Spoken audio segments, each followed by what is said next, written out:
Hey there mga my loves, Leo! Thank you so much for always staying here with me in this channel. So ayan na, bago natin simulan ang reading na to for you guys, reminders muna na hindi ito for everybody. So just pick up the messages you think ay para sa'yo. At kung feel mo na ang reading na to ay for you, then this reading might really for you. And syempre, wala tayong gender here. So babae, lalaki, LGBT cross watchers, you're all welcome here mga babes. Just take how this resonates and please apply this into your own situations. Leo. So yun nga, no. Hi and hello new subscribers. By the way, my name is Yan. Welcome dito sa community namin and hope that you're gonna stay here with us together with my pabalik-balik viewers. Thank you so much sa mga nagsistay dito, no, kasama ko. Yan. Thank you so much. I really do appreciate you a lot. Sarangeo. Sarangeo is mahal ko kayo. Yan. Daray. So, Spirits and Angel, guys, Archangel Michael, thank you so much. Alamin natin for today's content. Ano ba tong mga surprises, mga bagay na nakakagulat for you, Leo, no? Surpresa, kung baga. Pero yun nga, no? Nakakagulat, pero ano kaya ang kasunod na emosyon pagtapos nito? Alamin natin kung ito ba ay isang positibo or negatibo, pero yun nga, mga babes, no? Just take only how this resonates with you, Leo. Ano itong mga surprises for me, Leo? Thank you so much, Archangel Michael, spirits and angel guides, our guardians and ancestors. Thank you for being present in this reading. This is for my Leo. Our tarot deck is quite big. Just please bear with me. This is for Leo. Surprises, mga dapat na malaman ni Leo na ikakagulat niya.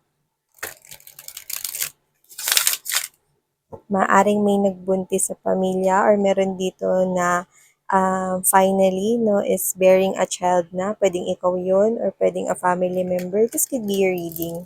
Pero okay lang kung hindi. Nakuha lang natin yun. Maybe one of the signs.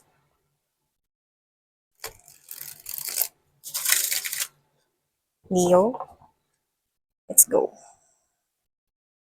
Leo, let's go. Let's go, Leo. So your first energy, wow, you've got the Ace of Pentacles or the Ace of Coins. You've also got right here the wow, Four of Wands, another wow energy. Something fishy. Nakakita ko ng butterflies. May pagbabago rito for you guys. You also have here the Queen of Cups. Wow, so far so good. You also have here all the energies from here, no, na napaka-positibo nito. So you also got here the Ten of Swords as well. May nagpanic na agad, Ten of Swords. Okay, mga babes, na huwag ka mag-panic masyado. And the World card is also present right here. Okay. At the bottom of the deck, we have here the Queen of Wands energy, Eight of Pentacles, Three of Cups. Wow. Nakakita ko dito ng energy ng someone here na marirecognize, maaring ikagulat mo, no? Like literally, magugulat ka dito, no? Na meron ditong promotion na hindi mo nakitang paparating. Like literally, hindi mo naman target yun. Pero siguro, deep within your heart, no, pinangarap mo din na tumaas yung posisyon mo, or mas nakukuha ko rito, doesn't have to be na tumaas yung posisyon mo na promotion, no, pero gusto mo tumaas yung sahod mo or yung kita mo.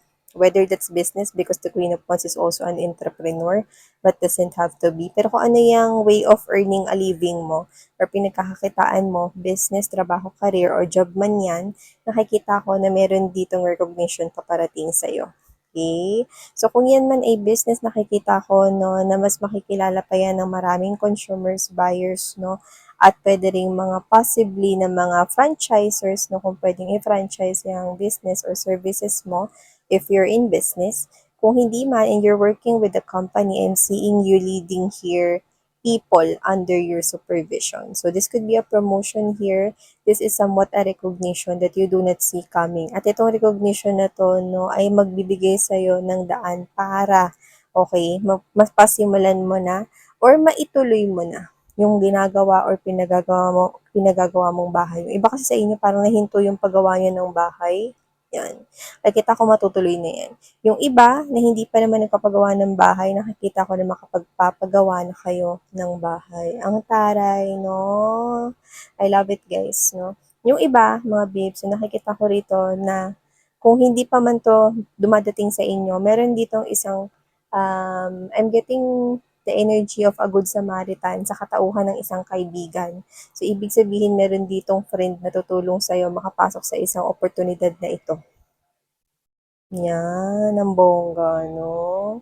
You have here the Five of Cups energy and the Tower. Yes, tapos na ang problema ninyo, lalo na kung may kinalaman sa pera at stability as long as money is involved, no? Lahat ng mga due dates rito ay mababayaran nyo na. Hindi ko kasi alam kung tayo nakakuha ng promissory notes. Yung iba sa inyo talagang nagkaroon ng problema sa kaperahan. Pero tapos na yan, Ace of Pentacles ay kumikinang, no? Isang napakalaking bariya ang handog sa inyo ni Universe dito, no? At yun na nga, mga babes, no? Meron ditong naggoyo before, okay? Sa pera. Or sabihin natin, hindi sa pera. Pero isang napakalaking brilyante ang pagbibigay ng tiwala sa iba. Nangyari na to noon, pero nangyari, in-stab in the back lang kayo. Ten of Swords energy. Pero, dahil sa ginawa niyang yan sa'yo, okay, mas nagbukas dito ang daan patungo sa mga mas marami pang biyaya with the artist right here in the world. Nagsama pa sila. So, ibig sabihin, okay, meron dito talagang malaking pagbabagong naghihintay para sa'yo. Isang bagong mundo kung saan ikaw ang nagkikreate. Hindi ko nalalapit mga babes, no? Kasi restricted, no? Wala siya ritong kasuutan. Pero kung mapapansin mo na may pluma doon at may canvas kung saan, no, meron ka ritong laya, no, na mag-create or gumawa ng sarili mo ritong mundo. And this is a new beginning here for you. You have all the things that you need. You have the strength, okay, simbolo ng isang leon. You have that kind of larger vision, perception, that's the ego's energy. The bull is right here. You have this kind of energy na magaling when it comes to financial thing, okay, and everything. And you have that kind of feminine touch. You have this kind of connection with the Gaia in the universe right here. Everything is in line with that victory. The wreath, yung, alam niyo yung wreath, di ba? Yung parang corona na dahon-dahon, no? Yung parang nasa, um, kasi yung kay Baltasar, hindi naman yun sa buong ulo niya ba nakalagay yun sa tenga lang. O, na-confuse siya, sa-search niya sa Google. Pero parang wreath ganun, no? Alam niyo sa Christmas tree, pero hindi ganun klase ng wreath. Yung mga dahon-dahon, no? Yun ay simbolo ng tagumpay noong unang panahon. So, nakikita ko rito na may tagumpay, malaking changes na mangyayari sa inyo. Okay, makinig lang kayo at patuloy na makinig sa inyong mga angels and spirit guides, no? At meron dito na mensahe, no? Ang isang hindi nyo nakasama, super close na wala na rito on earth. Okay? They're guiding you. This gives me this kind of energy of a very loving, feminine. Pag sinabing feminine energy, hindi ibig sabihin babae lang siya. Ibig sabihin, pwede rin siyang lalaki na may puso na may pang-uunawa, punong-puno ng pagmamahal, yun. So, ibig sabihin, meron ditong gumagabay sa inyo. Could be ancestors, could be someone that you truly keep in your heart. Kahit hindi yun na sila nakakasama, no, physically in this earth, nakagabay sila sa inyo. They're watching you. At itong mga bagay na paparating sa inyo, tulong nila yan sa inyo. Yan, no? Yan nakikita ko rito. Yung bahay na yan, papagawa mo na yan, or matutuloy mo na yan, no? So, yung iba, no, may recognition, no, may promotion, may magandang mangyayari sa trabaho kung hindi mo alam, no? At dito, nakikita ko na may suporta, isang tao na tutulong sa'yo rito. Bukod dun, sa friend na yun, kung meron man ditong maghahanap pa lang ng oportunidad na may kinalaman sa money. Yan. No? Iba pa to dun sa pinag-usapan natin kanina. Meron dito isang tao na susuporta sa iyo.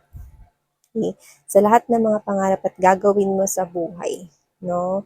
At isa sa mga sign na malapit mo na siyang makilala ay ang mga paru-paro. Walang kulay kahit ano. Basta madalas ka makakita ng paru-paro, no? At ikaw ay nakakita na rin, no, ng mga simbolo kagaya ng 222 angel numbers.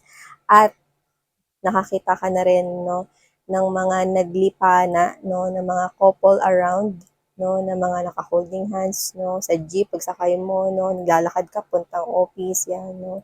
At sa mga pinapanood mo habang nagbabrowse ka, no, ng mga Facebook or social media accounts, no, kahit saan. Okay? Pero, ang pinaka nakaka-stand out dito ay ang mga paru-paro. Parating na ang taong susuporta sa'yo, no, sa lahat ng mga pangarap mo, no, at magugulat ka. Okay? Kasi, like literally kung sino siya, hindi mo naman in-expect, no, na meron pa palang ganitong klase ng tao, no, na um, kasi siya yung klase ng individual rito na importanteng mahalaga. Yes, no? Doble yun. Importante na mahalaga pa. Importante at mahalaga sa kanya na buo ang pamilya, masagana, good provider, at responsible na person. Hindi ko siya nakikitang matanda na sa'yo by age, pero napaka-matured niyang mag-isip. No? At pag nakilala mo siya rito, like literally magiging mabilis, no, ang takbo ng panahon, nakikita kong ikakasal kayong dalawa. So kung sino siya, nakikita ko rito na magiging suporta mo siya sa pagtupad ng mga pangarap mo rito at mas mapapabilis, no, ang pagpaparamdam or makakaramdam ka ng contentment sa buhay dahil sa kanya. Siya ay bigay ng may kapal, nakikita ko na nagliliwanag, no, at humakawi mga babes, no, ang mga ulap na parang galing siya rito sa kalangitan.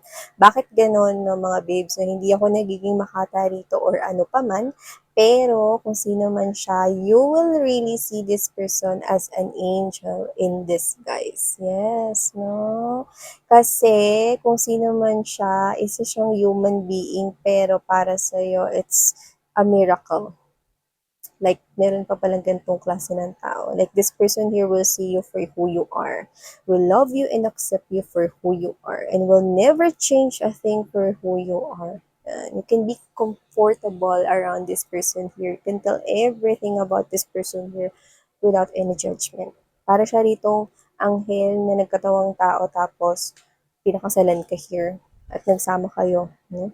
So whatever it is, pakita ko lang sa inyo to, no? Pero takpan ko tong guy dito kasi lalapit ko na.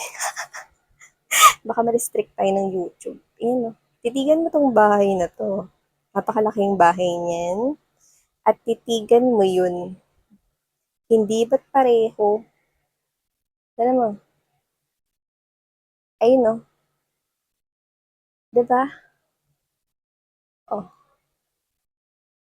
ibig sabihin para siya ritong maituturing mo na galing, no, mismo diretso sa langit, isang biyayang napakalaki, handog lamang para sa'yo. Ang bongga, Leo! Sino ka dyan? Ang ganda guys, no? Ang ganda ng mga surprises for you. Really kaabang-abang right here, no? Medyo may mga parang mga, ang maganda, nagbigay ng sign dito, no, para sa inyo, no? Which is, kahit na sa mga little details, meron kayong aabangan. Diba? So, thank you so much, Leo. Sana ngayon love and light. Annyeong.